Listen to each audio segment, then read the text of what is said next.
Last night, we got an executive order from Trump to prevent institutional home investors from competing with Main Street. That is the title of the executive order. Unfortunately, in reading the executive order, this thing doesn't nearly do enough. This is just a little bit of meat for us to get excited about, but it's doing nothing to change how we got here. That's my problem. Doesn't nearly go far enough. I hope this is the beginning of something greater. I hope this executive order is intended to stir up real legislation that will start to combat the institutional investors in our single family markets.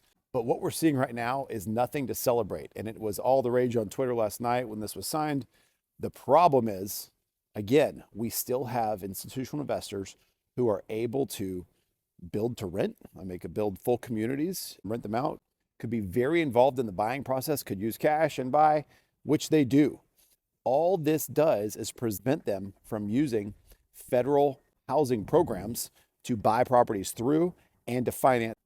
I don't see on any basis how this is going to change anything moving forward.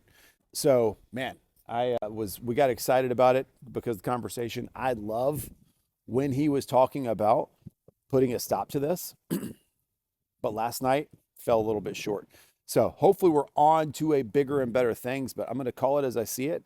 Right now, I don't see how this changes anything in regards to what the frenzy and frustration has been about by so many, by the institutional investors competing with single family primary home buyers. With that being said, I know a lot of you out there are saying, I look it up and it's only maybe 3% of the marketplace.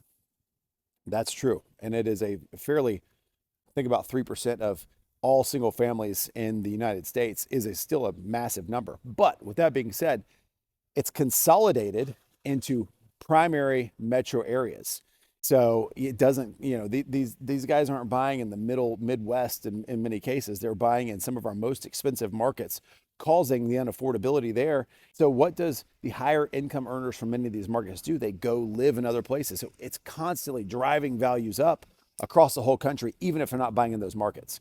So we just got to understand the challenges we're faced with if this is allowed to continue forward. So I hope we're going to see real legislation that starts to change this, move this into a positive direction, stops Main Street from truly competing with Wall Street.